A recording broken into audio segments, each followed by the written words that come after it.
Boa tarde a todos. Meu nome é Graziele, sou R1 de Medicina Intensiva do HT vinculado ao CPET e hoje a nossa aula vai ser sobre Síndrome do Desconforto Respiratório Agudo, ou SARA.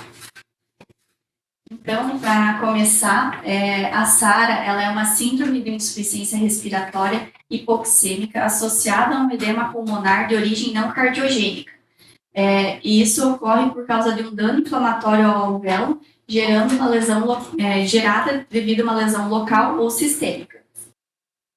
Então, falando um pouquinho da epidemiologia da SARA, em 2016 foi publicado no JAMA um artigo chamado Lung Safe, que foi um estudo de caráter observacional que falou sobre a epidemiologia e o manejo da SARA.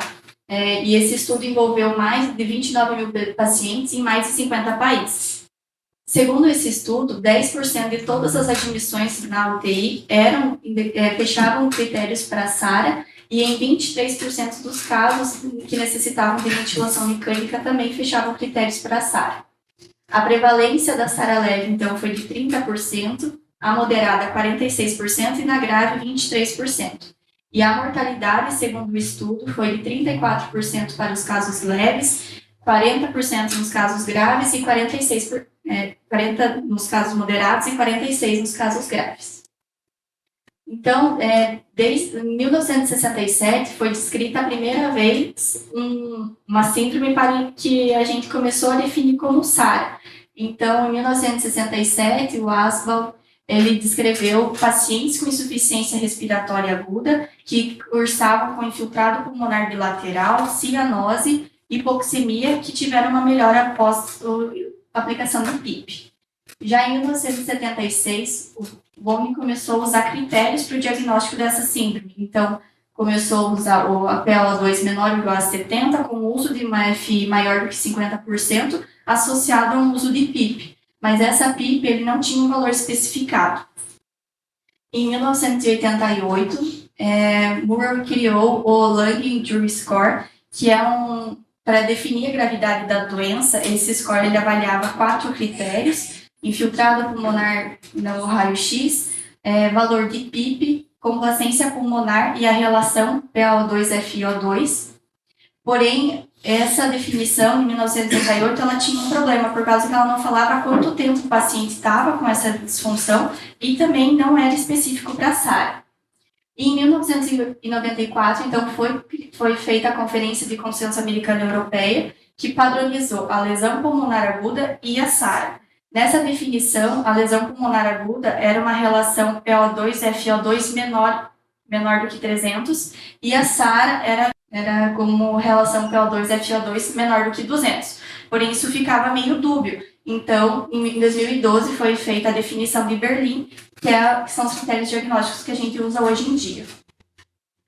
Então, na nossa definição atual, a gente tem 4 critérios. O primeiro dele é o tempo. Então, é uma semana dentro do evento clínico conhecido ou uma piora respiratória. A radiografia de tórax com opacidades bilaterais não explicadas por derrame pleural ou outras causas. No caso da imagem, também a gente pode usar a tomografia, não precisa ser só a radiografia. A origem do edema, a gente tem que saber que ela tem uma insuficiência respiratória que não seja explicada por uma falência cardíaca, por exemplo. E no caso da oxigenação, que a gente vai avaliar a relação PaO2 com FiO2. Então, nessa relação, a gente avalia a gravidade da SARA. Então, uma SARA leve tem uma relação PaO2-FiO2 entre 300 e 200, com uma PIP maior ou igual a 5. Na SARA moderada, é uma PaO2-FiO2 menor ou igual a 200 até 100, e também com o uso de PIP, e na grave, uma relação menor do que 100. Todas elas, então, com essa PIP maior do que 5. E sobre os fatores de risco que podem desencadear a SARA, a gente tem a SARA de origem pulmonar e a SARA de origem extrapulmonar. Então, de origem pulmonar, a gente tem pneumonia, aspiração de conteúdo ácido gástrico, contusão pulmonar, inalação, até ventilação mecânica pode ser uma causa. E na SARA de origem extrapulmonar, sepse, pancreatite, trauma, cirurgias de grande porte, tudo isso pode levar o paciente a evoluir com SARA. Então, a gente sabe que a pneumonia e sepse são os fatores de risco mais comuns. Aproximadamente 60% dos casos de SARA são em decorrência desses dois insultos. E as lesões à distância, elas afetam o pulmão pela partir da liberação de mediadores inflamatórios, que a gente vai falar mais para frente. E uma coisa que a gente sabe é que quando a origem desse insulto é pulmonar, existe uma redução mais intensa da complacência pulmonar e com menor resposta a PIP do que quando essa causa é extrapulmonar. Falando um pouquinho da fisiopatologia da SARA, a gente sabe que existe uma lesão alveolar devido a uma agressão alveolar que normalmente ocorre a partir de alguns insultos, que foi aquilo que a gente falou no último slide. Então, acontece uma ativação de citocinas pró-inflamatórias, tipo fator de necrose tumoral, interleucina 1, 6 e 8, e tudo isso leva a um recrutamento de leucócitos, formando a ativação de mediadores tóxicos, levando à lesão do endotélio. Isso gera com que o espaço alveolar seja preenchido por fluidos, e levando também à inativação do surfactante alveolar, evoluindo então para o colapso alveolar. Então, na SARA, tudo isso gera uma piora das trocas gasosas, uma queda da complacência e uma hipertensão pulmonar. E também a liberação de mais mediadores inflamatórios. A gente vai ter uma alteração na relação VQ, porque nós teremos alvéolos que são perfundidos, mas não são aerados em decorrência desse inundamento que ocorre no alvéolo. Então, aqui a gente tem um alvéolo saudável, com os seus mecanismos de depuração de líquido. Então, a gente tem os canais sódio-potássio, as aquaporinas e os mecanismos transmembrana, que fazem com que a gente consiga deixar o nosso alvéolo seco e com o surfactante podendo atuar. Já aqui, a gente tem um alvéolo na SARA. Então, a gente tem alguns insultos, como a hipóxia, o volume corrente alto ou uma pressão muito aumentada, ou a presença de citocinas pró-inflamatórias. No caso da hipóxia e da hipercapnia, eles causam uma downregulation nos canais de sódio e potássio, nas aquaporinas, fazendo com que esse mecanismo de depuração do líquido seja afetado. Já quando a gente tem volumes correntes muito altos e pressão muito alta, eu vou falar um pouquinho mais para frente, mas a gente acaba gerando uma lesão celular e lesão do endotélio também, fazendo com que essa lesão seja continuada. E aqui, as citocinas pró-inflamatórias, que é quando a gente tem um insulto à distância, que daí é no caso da sepse, da pancreatite. Então, falando um pouco sobre a VILI é uma lesão pulmonar induzida a partir da ventilação mecânica. Tem algumas lesões que a gente tem em decorrência disso, que é o barotrauma, o volutrauma, o biotrauma e o atelectrauma, que foi o que a gente falou também na aula passada. Então, no barotrauma, a gente tem uma lesão devido a uma pressão alta. O volutrauma, ela é induzida por causa de um volume corrente alto. Essas duas lesões são muito parecidas em como elas afetam o alvéolo. E o biotrauma seria uma resposta a esses dois insultos, que é a produção de citocinas pró-inflamatórias, gerando uma disfunção de múltiplos órgãos. E o atelectrauma, ele é causado a partir daquela abertura e fechamento cíclico dos bronquíolos. Então, aqui a gente tem uma imagem do pulmão, aqui na expiração e aqui na inspiração. Então, aqui nessa parte mais superior, a gente tem os nossos alvéolos mais saudáveis, e são os alvéolos mais suscetíveis à lesão por barotrauma e volutrauma. Já nessa região mais aqui do meio, a gente tem as áreas mais sensíveis ao atelectrauma. E já aqui na base, os alvéolos praticamente colapsados já. Então, o que acontece na VILI? Ela gera um aumento da permeabilidade alveolo-capilar, causando esse edema alveolar e o recrutamento de células inflamatórias para o alvéolo. Isso gera uma ativação de células produtoras e mediadoras pró-inflamatórias, que leva ao biotrauma e propaga a lesão. Então, aqui, a gente tem um alvéolo normal, a gente tem, então, esse espaço alveolar seco, sem nenhum líquido dentro e com as suas os seus mecanismos de depuração todos íntegros, então a gente tem o surfactante, tem o endotélio íntegro também, e aqui a gente já tem um paciente que sofreu uma agressão com volutrauma e atelectrauma, que a gente começa a ter uma inundação desse espaço alveolar, o influxo de células neutrofílicas, uma lesão no epitélio, a inativação do surfactante e também uma lesão no endotélio do vaso.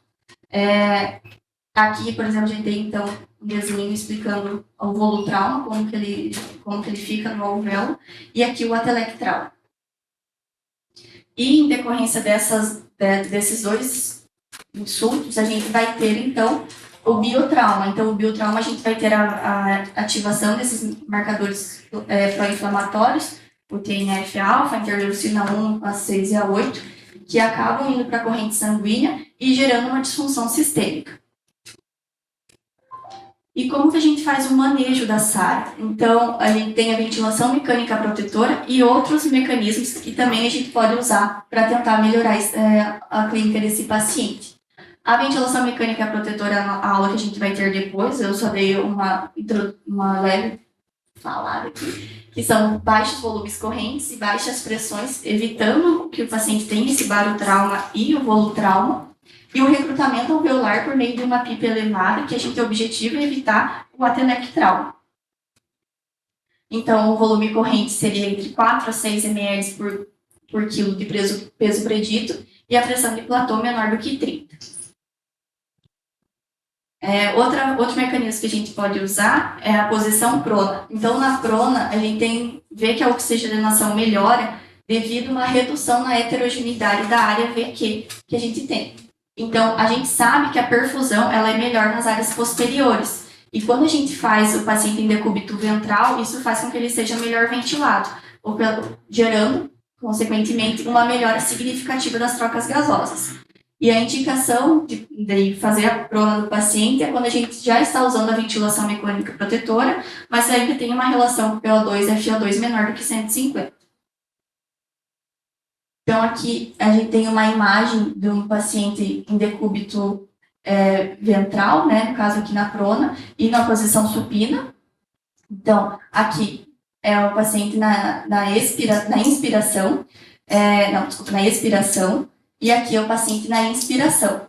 E aqui também, na letra C, é o paciente na expiração, e aqui a inspiração. Então, a gente vê que é o mesmo paciente, e como a gente melhora o parênquima desse paciente quando ele fica na posição de decúbito ventral. Outra medida que já foi estudada também é o uso de óxido nítrico. Então, o óxido nítrico ele é um vasodilatador que melhora a relação da ventilação-perfusão e aumenta a oxigenação e também diminui a hipertensão arterial pulmonar. Então, ele agiria redistribuindo o fluxo e reduzindo o shunt intrapulmonar. Porém, hoje em dia, a gente sabe que o óxido nítrico inalatório não deve ser usado de rotina e tem seu uso muito pouco empregado atualmente. A ECMO, então. A ECMO seria usada em um paciente que a ECMO, então, permitiria que a gente utilizasse aquelas estratégias de ventilação protetora, porém sem se preocupar com a oxigenação do paciente, porque quem faria isso era a ECMO. Então, a gente sabe que, na verdade, a gente tem que comparar esses potenciais benefícios aos riscos que esse paciente tem e se o uso realmente vai ser bom para o paciente.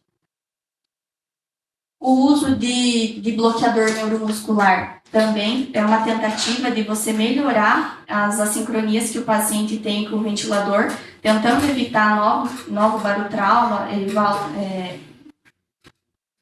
volutrauma, assim como gravar um caso de atelectrauma e hiperdistensão pulmonar. Mas a gente sabe que as evidências são fracas para sustentar o uso. Na nossa prática, a gente vê alguns preceptores que fazem, outros que não fazem o uso. E, por último, os corticoides. Então, o uso de corticoide, na teoria, ele parece ter um emprego muito importante na SARA por causa de todo esse mecanismo inflamatório da fisiopatologia. Porém, foram realizados vários estudos pequenos, a maioria deles usando a metilprednisolona 1 a 2 mg por quilo por dia durante 4 semanas, e os resultados são inconclusivos e também não justificam o uso do corticoide nesse momento na SARA.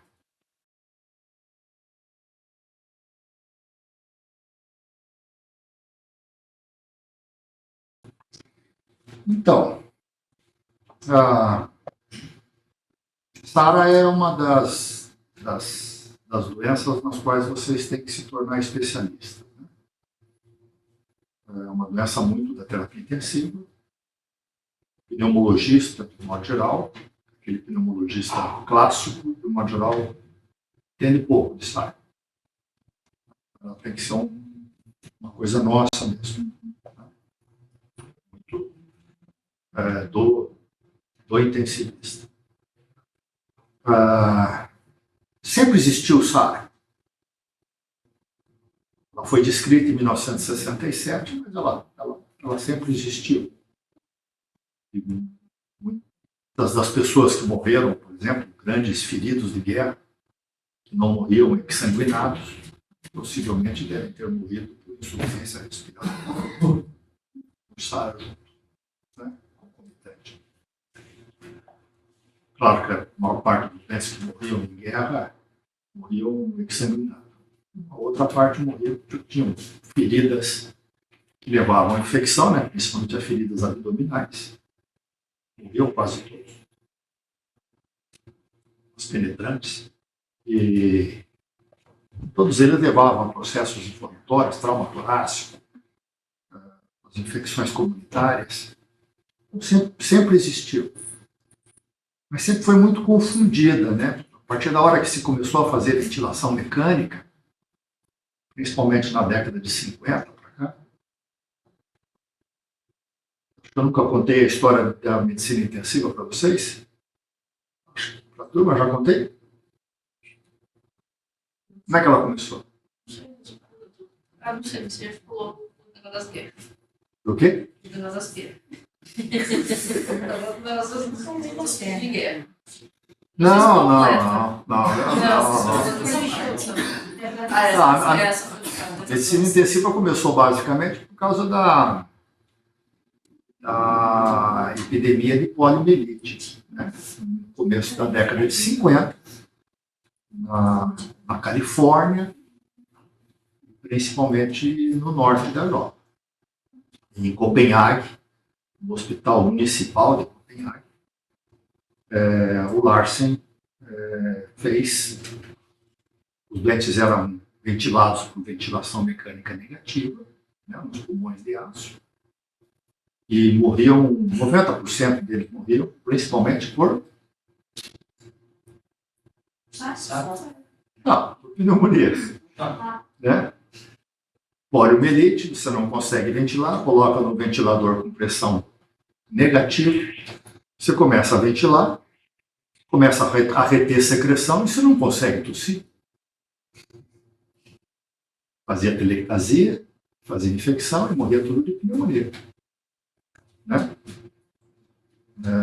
O Larsen fez em 1952, fez uma traqueostomia numa criança, colocou um tubo e fez uma ventilação com aquelas...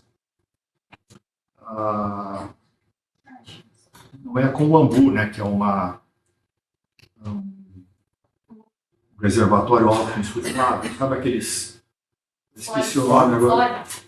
Foley. Não, aqueles reservatórios de anestesista que enche com o fluxo de ar, aí você faz e enche com o fluxo de ar. E colocou estudante de medicina para poder ventilar as crianças, os adolescentes. Eu, quando era estudante, eu entrei na faculdade em 1977. Em 1979, eu passei num concurso. Naquela época tinha um concurso muito famoso, que era o concurso do Nossa Senhora das Graças, para poder ser acadêmico lá de medicina. E o Nossa Senhora das Graças, que vocês conhecem muito bem, em 1979, não tinha unidade de terapia intensiva. Agora, cedo aqui. E o doutor Beltrão, que era um otorrinolaringologista, que cuidava muito de via aérea superior, fazia traqueostomia naqueles que precisavam de ventilação mecânica, colocava um tubo de traqueostomia, e nós, estudantes de medicina, a gente se revezava fazendo ambu 24 horas por dia. Eram 3 plantonistas. Era o dia, a gente já rezava, né? Era um plantão a cada 6 dias, nós éramos em 18, fazia um plantão a cada 6 dias. A gente pensava, será que tem alguém em ventilação mecânica? Se tivesse alguém em ventilação mecânica, a gente tinha que passar 24 horas em 3 acadêmicos, no 3º ano, assim, fazendo ambu. Então, não é longe. Se sentava do lado, fazia.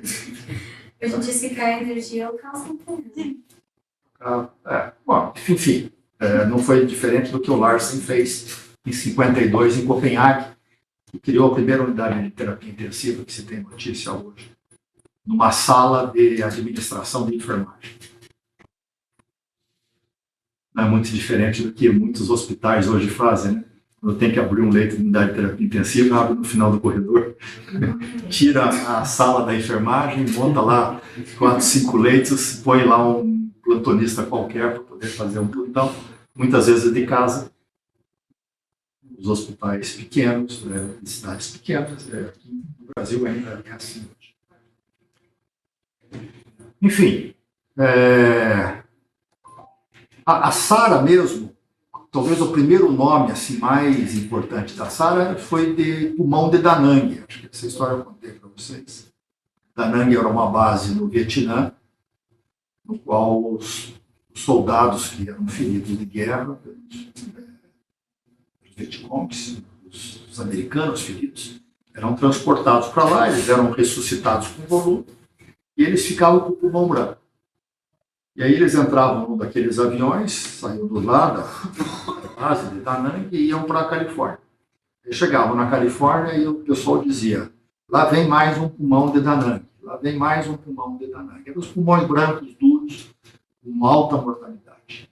Mais ou menos, então, nessa época, em 1967, na Universidade de Denver, no Colorado, Thomas Petty tinha um fellow chamado Ashbal, e ele descreveu 12 pacientes com pulmão duro, branco, ventilados com BIRD, Mark 7, Virgin,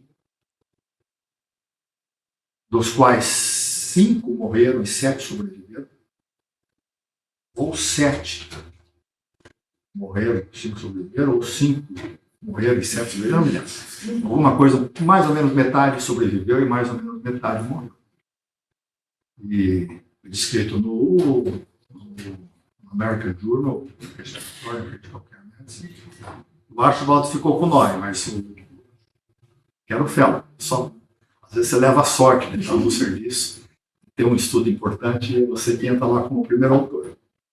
É uma descrição de caso. E a primeira descrição, então, quando eu nasci, a Sara não existia como uma entidade conhecida. Ela tem 50 e poucos anos de descrição nesse tema. E várias definições foram ocorrendo ao longo do tempo. Mas ela é extremamente comum, porque os critérios para poder fazer diagnóstico de Sara, eles são muito amplos, eles são muito abertos, eles não são específicos, porque eles não dependem da causa. Eles são a consequência aguda, inflamatória, difusa do pulmão. Se você pega os critérios, primeiro tem que ser agudo, recente. Antes era 24, depois passou para 48, hoje até uma semana, né, nos critérios de Berlim. Mas é agudo. É difuso, tem que ter os 2 pulmões. E é um componente inflamatório. Não é hidrostático o edema. Basicamente, nós temos 2 formas de edema. Hoje a gente tem um edema por aumento de pressão. Lembra das leis de Starling? Ou por aumento da pressão hidrostática na glândula pós-capilar, ou por perda da membrana basal, né, do coeficiente de regulação de fluxo de líquido transmembrana. Então, na verdade, não é hidrostático, é exudatório. É uma exudação de líquido. Se você tivesse uma lesão pleural, por lesão pleural, você mede proteína, se ela é hidrostática, a proteína é baixa, a LDH é baixa, né?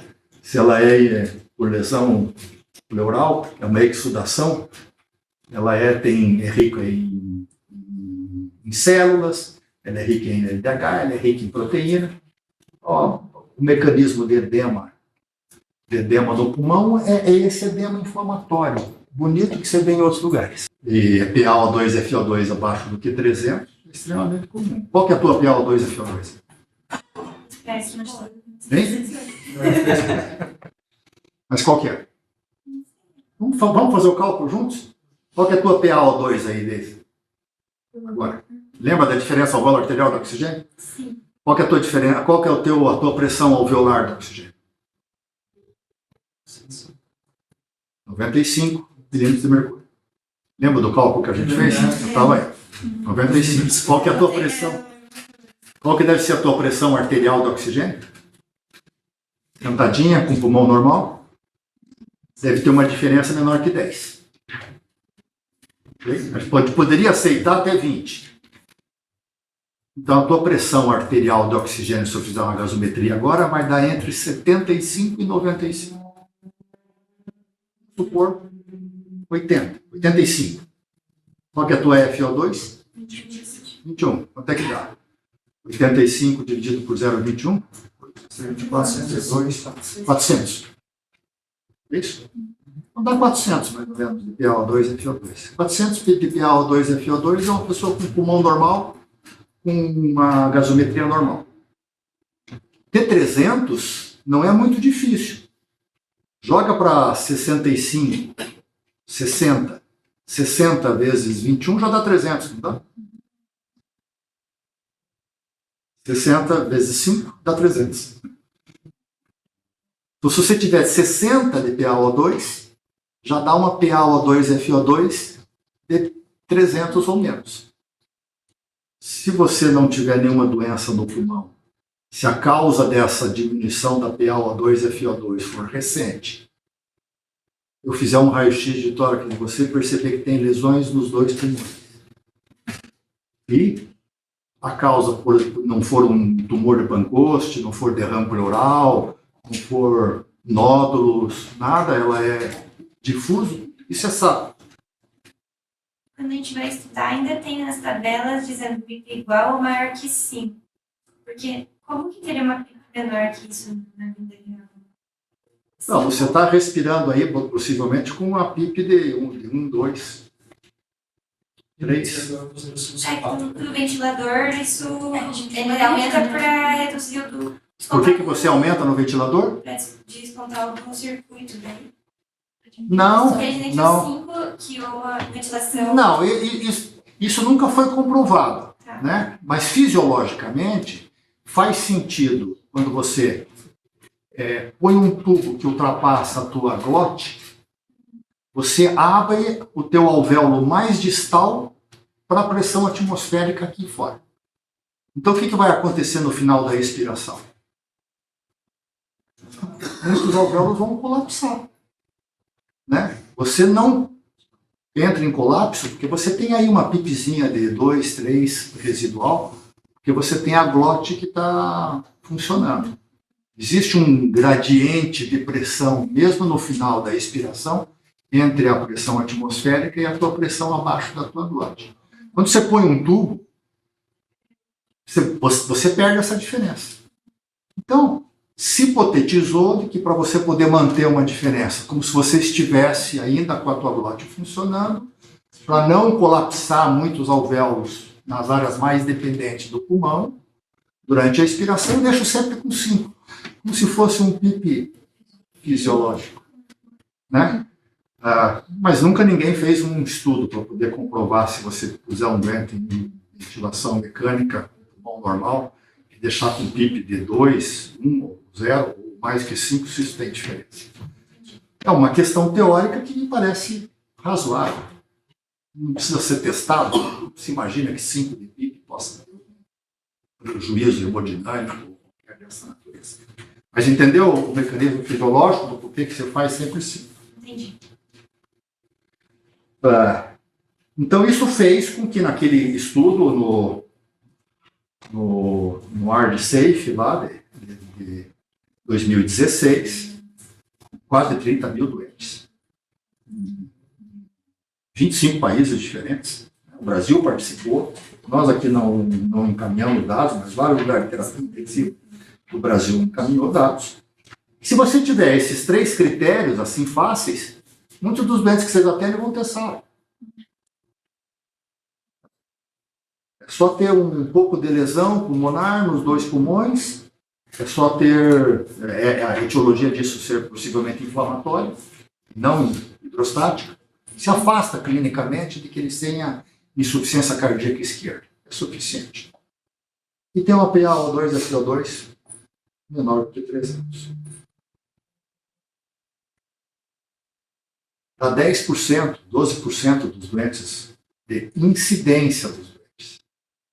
Assim como a SARA, assim como a sepse, ela é uma doença menos incidente do que prevalente. A prevalência significa, se eu for lá na UTI hoje, quantos doentes com SARA eu vou ver? Incidência, ao longo do mês, quantos novos doentes eu vou atender? Então, novos doentes, possivelmente, se a gente no CEPET aqui, 180 leitos mais ou menos, tiver uma incidência semelhante, nós estaremos atendendo um doente dentro de uma unidade de terapia intensiva de 10 leitos. Uma incidência de 10, se eu internar 50 doentes por mês, eu vou internar 5 doentes com SARA.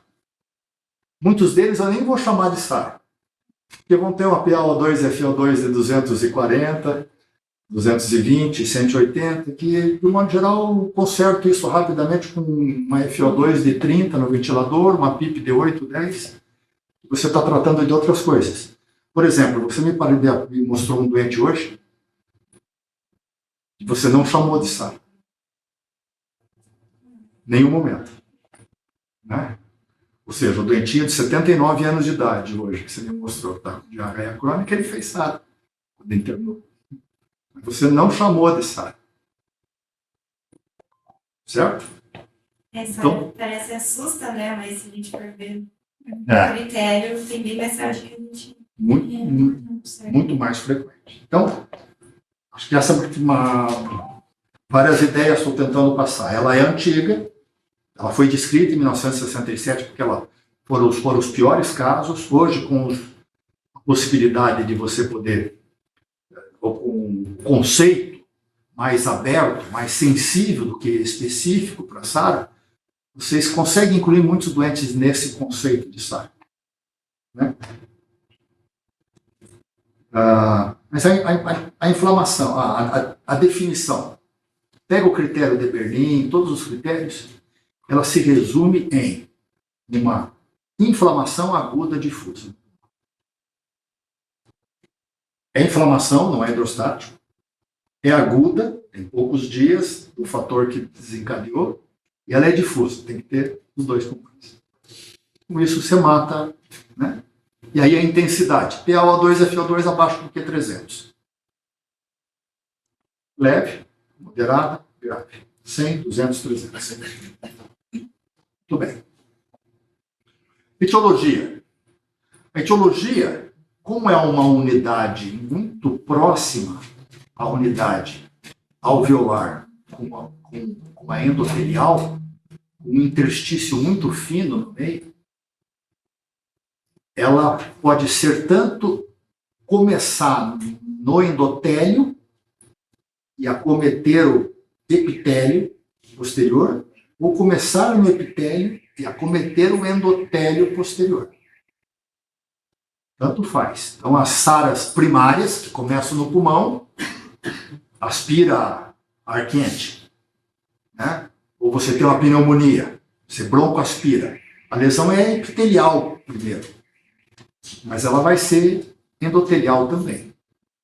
Se você tiver um trauma abdominal, tiver uma sepse abdominal, fizer uma insuficiência respiratória, ela começa no endotélio e depois se torna epitelial. A Covid, ela começou aonde? A Covid começa no epitélio. E depois não faz trombose. Aquelas besteiras que saíram, a gente não caiu nessa história. Vocês estão aqui agora desse ano só, mas quando começaram a falar lá em 2000 em abril de 2020, que era uma doença coagulante, que tomem cuidado, tem que fazer anticoagulante para todo mundo. Não, esse troço aí é assim mesmo, todo doente que faz a mesma coisa. Todo doente que vocês olharem, por doente com SARA, ele tem uma lesão anatômica muito semelhante. Aqueles slides bonitos que ela mostrou ali, né? Dessas alterações aqui, que levam... aqui está resumindo muito mais a lesão epitelial. Né? Epitelial levando a uma lesão endotelial depois. Ou pode ser o contrário. Não tem problema. Tem alguma diferença? Tem. Quando a lesão é mais epitelial, você vai ter mais dificuldade para recrutar alvéolo. Os alvéolos são mais colapsados, mais duros, mais destruídos. Quando a lesão começa no endotélio, invade inflamatoriamente só o epitélio fica mais preservado, é mais edemaciado, é mais líquido. A tua PIP, os teus recrutamentos, eles melhoram. O doente fica mais responsivo, a PIP mais responsiva à prona, quando o pulmão é acometido secundariamente, que quando é acometido primariamente. Dá para entender, né? É tudo igual, mas é um igual com alguns desbalanços. Tá bom? Dentro disso tem essa fisiologia aí, que ela é altamente complexa. Tem várias cascatas inflamatórias que estão ativadas, complemento, leucotrienes, prostaglandinas. Pode ir falando, a coagulação fica ativada. Enfim. Eu me lembro de uma vez que eu era residente ainda, e aí surgiu, acho que num archive, alguma coisa assim, não, porque a célula mais importante para poder levar a lesão pulmonar no doente com SARA é o neutrófilo. Porque o neutrófilo faz uma explosão de radicais livres de oxigênio, etc. e tal. Aí já no ano seguinte alguém publicou assim: incidência de SARA em pacientes com agranulocitose. Era igual do que o doente tinha granulócito. Então, não acreditem muito nessa história quando vocês olham um artigo, geralmente um artigo experimental, que diz, a SARA é causada por causa dessa proteína, por causa dessa cascata inflamatória, por causa daquela. Não. Tem 10, 15, não adianta querer bloquear uma, porque o doente vai fazer SARA através de outra. Tem mesmo que cuidar dos fatores desencadeantes. Acho que uma coisa que você não falou ali, mas SARA tem muito disso, que são as 3 fases. Tem uma fase chamada de fase exudativa, que é uma fase inflamatória aguda, 24, 48 horas. Uma fase proliferativa, onde o que já tem é mais células, restos celulares, pus mesmo, né? Dentro dos alvéolos, e uma destruição do epitélio. Tem uma fase que é fibrótica. Né? Então, ainda bem que a maior parte dos doentes com SARA que vocês estão vendo, com PaO2 e FiO2 ao redor de 200, que às vezes vocês nem chamam de SARA, estão preocupados com outras coisas, o pulmão ali está com ventilação mecânica gentil, e uma FiO2 de 30, 40, esses doentes fazem uma lesão exudativa e rapidamente melhoram. No pós-operatório, fizeram um sangramento, um pouco de droga vasoativa, vocês nem percebem. Então, quanto mais cedo, mais rápido você consegue tratar a causa de base, menos ele evolui para a fase proliferativa e menos vai evoluir para a fase fibrótica posteriormente. Mas vocês devem ter visto, eles conviveram com o Covid, né, na vida profissional de vocês, no ano passado, bastante. Não aqui, mas onde vocês estavam. Quantos doentes não desenvolveram SARAs graves e ficaram depois com sequelas significativas.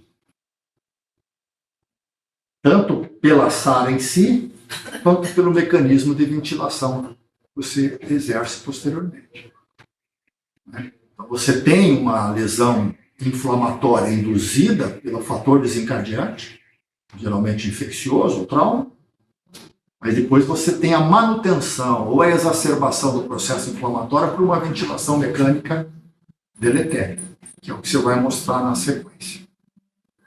Já chega no quarto, no quinto dia, você já não sabe mais exatamente aquela lesão inflamatória no pulmão, se ela é devida só à causa desencadeante, às vezes a causa desencadeante já foi, né? Ou se foi pelos diversos momentos em que o doente não fez ventilação mecânica protetora.